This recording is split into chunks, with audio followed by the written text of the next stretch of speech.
berada di kediaman Pak Herman guna mewawancarai beliau karena kita ingin mengetahui gimana sih proses budidaya ikan hias yang selama ini beliau alami. Jadi langsung saja kita ke videonya. Baik teman-teman sekalian, kali ini kami sudah bersama Bapak Herman. Beliau adalah seorang pembudidaya ikan hias yang berada di Kabupaten Dompu. Jadi Bapak, izin kami ingin mewawancara sedikit terkait beberapa hal tentang pembudidayaan ikan hias ini Bapak. Jadi yang pertama, biasanya cara jualan yang Bapak lakukan itu lebih sering promosi lewat mana nih? Apa lewat posting di sosmed atau memang sudah punya langganan tetap yang sering datang ke sini Bang? Kita baru-baru kita anunya yang videonya kayak Facebook apa, cuman kita seringnya biasanya ada langganan yang kayak yang jual pakai motor itu kan? Oh, yang pakai plastik. Ya, yang jual bungkusan ya. itu kita. Oke, berarti kalau boleh tahu dari Bapak sendiri pembeli yang paling jauh dari ikan hiasnya tuh dari orang mana gitu Pak? Mungkin dari luar dari Kecamatan Woja. Kalau kita kalau Dompu enggak terlalu, tapi Bima yang sering banyak paling yang jauh berikan. Bima ya? Bima, Iya. paling jauh Bima. Kalau paling dekat berarti orang sekitar Orang sini. sekitar sini aja. Terus biasa jual jumlah ikan yang terjualnya itu dalam sebulan kira-kira bisa keluar berapa ekor atau biasanya langsung dihitung per bungkus ke mas-mas yang jual kelilingnya Pak? Kalau untuk mas yang jual keliling biasanya diambil sehari itu 200 ekor. Tapi kalau untuk yang besar, yang size yang 6, 7, 7, 8 itu biasanya ke Bima. Itu yang jenis koi sama komet. Jadi kalau untuk mas yang jual pakai motor itu standarnya 2 jari, 1 jari jempol itu yang dia dapat. Kalau untuk biaya dari bapaknya biasa itu dari harga tetap bapaknya terus yang dijualkan oleh mas-masannya itu berapa? Nah, kalau saya dulu memang waktu saya di lapangan saya kawinkan sendiri ikan ini, cuman karena saya sudah ditarik ke kantor untuk waktu saya itu sudah tidak ada. Cuman sekarang saya ngambilnya ukuran 2-3 dari Mataram, baru saya pembesaran sendiri di sini, baru saya jual. Kalau lagi rame gitu, omset atau hasil penjualannya sebulan bisa tembus berapa ya? Cukup untuk muter modal? Melebihi dari modal kalau kita. Wow. Alhamdulillah. Berarti usaha budidaya ikan hias ini menjanjikan banget ya. Kita nggak usah jauh loh. Untuk kayak di luar dari jenis komes sama koi ini, kita untuk moli saja. Kita ini kawinkan sendiri, untuk per ekornya saja kita jual Rp2.000. Kalau dia ngambil 200 ekor kan udah lumayan. Anda menghabiskan biaya, tidak terlalu butuh tenaga. Ini biasanya kalau mas-mas yang di motor jualnya berapa? Nah, kalau dia ngambil di saya 2.000, dia jualnya 5.000 dia. 3.000 dia untuk. Tergantungannya jenis ikan. Tapi kadang-kadang anak-anak ini kan sukanya warna-warni. Iya, warnanya, bentuknya. Mau di harga. Ya. Dari semua koleksi yang ada nih Bapak, jenis ikan mana yang paling cepat laku atau paling banyak dicari orang-orang? Yang paling banyak dicari sekarang koi. Kan jenis koi ini banyak ya. Ada kohaku, kyuju, ada yang koi flyer. Tapi kalau khusus di Bima itu rata-rata koi. Tapi kalau Dompu ini komet sama modi yang mereka cari. Nah, berarti Bapak punya jenis ikan hias apa aja nih? Iya, semua ada.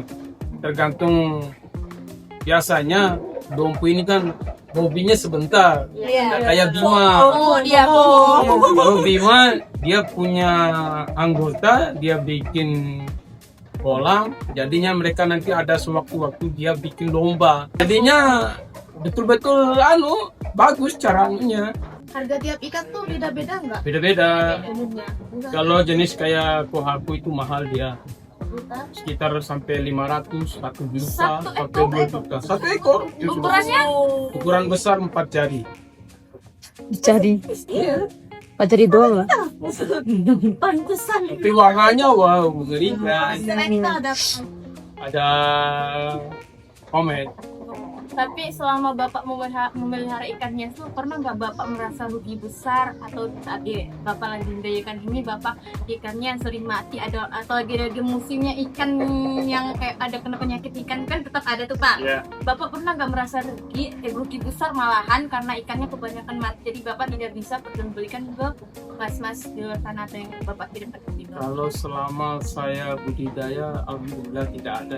Cuman saya kan ada yang sekarang ini di lele kan. Oh iya, saya. ikan konsumsi. Cuman lele ini memang ada nanti pas musimnya bulan 7 dia. Memang penyakit khusus dia dicari dimanapun obatnya memang nggak ada. Tapi setelah saya teliti sendiri, saya pakai daun golkar itu kan, luka saja bisa sembuh kan untuk ikan. Setelah saya teliti kok kita aja bisa sembuh, masa lele tidak bisa. Akhirnya saya coba blender daun golkar, saya masukkan di dalam bisa sembuh. Pas memulai bisnisnya itu modal Bapak itu berapa? Dulu saya kan di anunya dulu di awalnya saya itu di balai ikan kan saya kerja.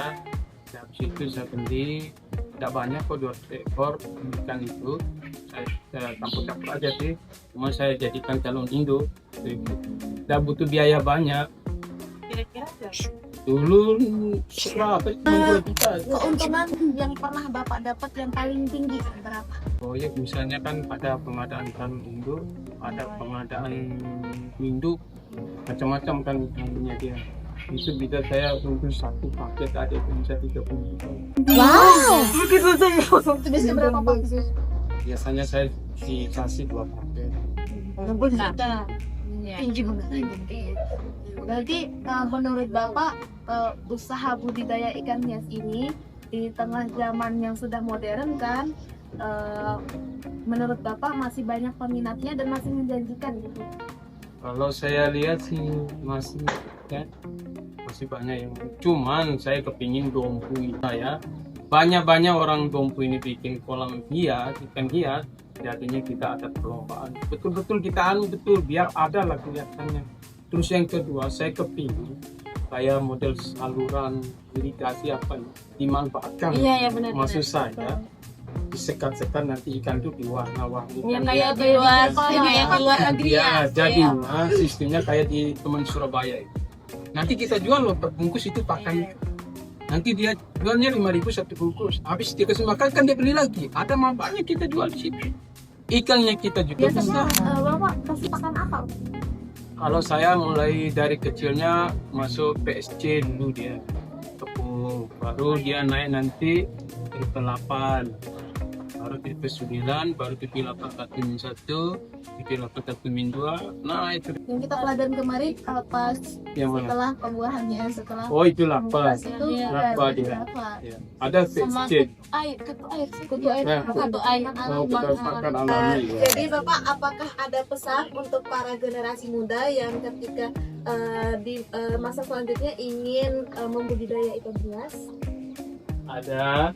Untuk adik-adik saya yang masih muda ini tetap semangat dan harus cari tahu gimana cara budidaya ikan hias ini, terus gimana cara untuk jualnya selanjutnya. Saya akan dukung siapapun yang akan saya akan dukung dia. Jadi boleh kita belajar terus. Siap. Kalaupun mau dikawinkan gimana masalah apanya saya siap. Oke, tenang. Terima kasih ya. Terima kasih Bapak sudah menyempatkan waktunya untuk kami wawancarai.